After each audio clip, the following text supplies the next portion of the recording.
السلام علیکم ناظرین، عشق کے جنون کی جو ایپیسوڈ 18 ہے اس میں آپ دیکھیں گے کہ یہ خبر جو ہے پہنچ چکی ہے راہم نواز کے پیرنٹس تک کہ اس نے شادی کے لیے ہاں کر رہی ہے، اور راہم نواز کی ماں ایز اے یوزول اس کے اوپر نمک تیل اور مسالہ جات ڈال رہی ہے کہ اس نے ہماری جو عزت ہے اس کو خاک میں ملا دیا، اور اس کا لو افیئر تھا یہ ثابت ہو گیا ہے، اس نے لو افیئر میں ہی سب کچھ کیا ہے۔ اور جیسے ہی راہم نواز انٹر ہوتا ہے اس کے ماں باپ بڑے پریشان ہوتے ہیں جیسے چوری پکڑی گئی ہو۔ ادھر جناب وہ جو راہم نواز پہ الزام لگانے والی ایمن ہے وہ سخت پریشانی میں بیٹھی ہوئی ہے، اس کو یاد آ رہا ہے کہ کس طرح کل رات واقعات ہوئے، میرے باپ کو اس نے کس طرح کہا کہ میں شادی کروں گا، کس طرح میرے بنوئی نے اس کو پوزیس کیا، کس طرح اس کو ایموشنلی بلیک میل کیا، اور کس طرح وہ بیچارہ مان گیا کہ شادی کرے گا۔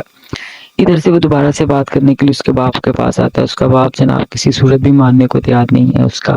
بینوئی بھی اس کو سمجھاتا ہے بھی شادی کر دو، اونچے لوگ ہیں، ذرا کچھ پیسہ پوسا آئے گا، اچھے لوگوں سے ہمارا بھی کچھ ملنا جلنا ہو جائے گا، ہمارا فاقہ کشی بھی ختم ہوگی، ہمیں اس سے رشتہ کر دینا چاہیے۔ لیکن اس کا باپ جو ہے وہ کسی صورت نہیں مان رہا ہوتا، وہ کہتا ہے کہ میں کمزور ہوں، بگوڑا ہوں، لیکن میں کسی صورت راضی نہیں ہوں گا۔ ماں اور بیٹی بیٹھ کے تماشا دیکھ رہے ہیں، دونوں کی لڑائی ہو رہی ہے سوہرا اور جوائی کی، اور وہ اس کو بس یہی کہہ رہا ہے کہ اگر آپ نے اس کی شادی ایمن کے ساتھ نہیں کرنی تو میں آپ کی بڑی بیٹی کو بھی چھوڑ دوں گا،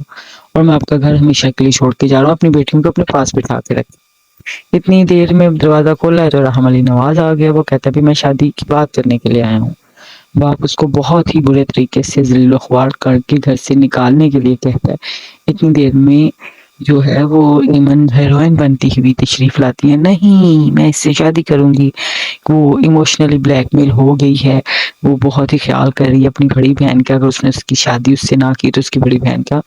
گھر خراب ہو جائے گا، اس کے گھر کو بچانے کے لیے وہ سیکریفائی کر رہی ہے۔ لیکن اس کا باپ اس کی سیکریفائس کو نہیں مانتا، وہ کہتا ہے کہ اس کا چکر پہلے سے تھا، جو میڈیا اور سب کہہ رہے ہیں، اور اس کی ہاں نے یہ بات ثابت کر دی ہے۔ اس کو اس بات میں اپنی بہت ذلت فیل ہوتی ہے کہ یہ کیا، اب اس کی جناب نکاح اس طرح کیا جا رہا ہے جیسے نکاح نہیں ہے، کوئی مر گیا ہے، کوئی افسوس کا لمحہ چل رہا ہے۔ اس کی ماں بہن بھی بہت سخت حیران ہے کہ میں روں کہ ہنسوں، کروں میں کیا کروں۔ خیر وہ اس نے نکاح نامے پہ سائن کیے ہیں ایسے جیسے کوئی پرچہ حل کیا ہے، جو وہ پیپر جو اس کو نہیں آتا ہے۔ نکاح ہو چکا ہے اور بیٹی رخصت ہو گئی ہے، پیا گھر جا چکی ہے، اور پیا گھر جانے کے بعد باپ بہت روتا ہے، ماں اسے سمجھاتی ہے بھی ہمارا فرض تو ادا ہو گیا، شکر کرو ادا کا، لیکن باپ نہیں مانتا۔ وہ جیسے راہم علی اس کو بڑا اچھا سلوک کرتا ہے، لیکن وہ اس کی دم ٹیڑھی ہوئی ہے، اس کے دماغی توازن خراب ہوا ہے، وہ اس کو گالی گلوچ کر رہی ہے،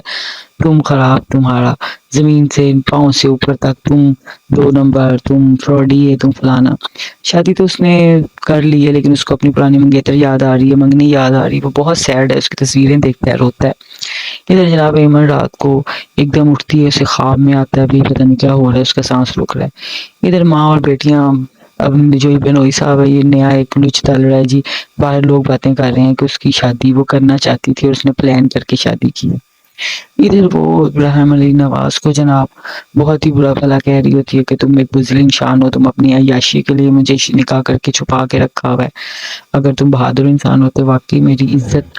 کو رکھنا چاہتے اور مجھے عزت دینا چاہتے تو تم مجھے اس طرح چھپا کے کیوں رکھتے، مجھے اپنے پیرنٹس سے کیوں نہ ملاتے، تم بزدل انسان ہو۔ اتنا اس نے اس کو ایموشنلی بلیک میل کیا کہ اس نے ایک تصویر کھینچی ہے اور سوشل میڈیا پہ اپڈیٹ کر دی ہے کہ we are happily married couple.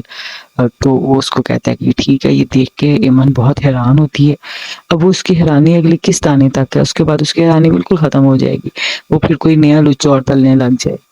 تو لہٰذا اس نے اس شادی کو ڈسکلوز کر دی۔